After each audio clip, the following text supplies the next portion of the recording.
Hello, what's up mga kamarino? Magandang araw sa ating lahat. Ito, tanong ni Sir Marvin Monda. Good day sir, pwede bang mag-apply kahit hindi nakapag-aral ng seaman?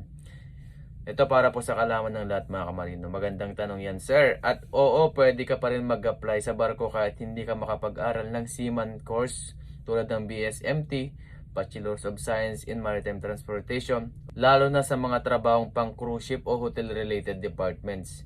Narito ang mga position na pwede kahit walang seaman course mga kamarino.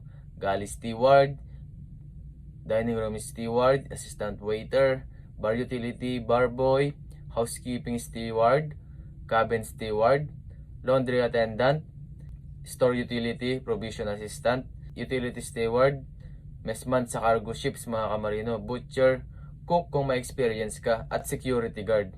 Pero kailangan pa rin ng mga ito kahit wala kang seaman's course mga kamarino. Kailangan mo ng basic training, mandatory para sa lahat ng mga sasampa sa barko. Seaman's book, pwede kang kumuha kahit hindi ka graduate ng maritime. Passport at medical clearance mga kamarino. Certificates related sa position mo.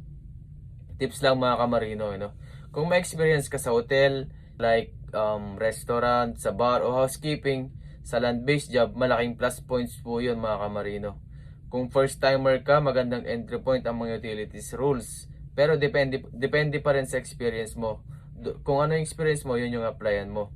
Hindi kailangan ng BSMT graduate sa mga hotel department sa cruise ship. Pero kailangan mong pumasok sa mga accredited training at mag-apply sa legit manning agency. Hindi required ang seaman's course sa lahat ng trabaho sa barko. Maraming land-based experience na pwedeng gamitin stepping stone para makasampa dito. So, yun lamang. God bless and good luck sa ating lahat mga kamarino.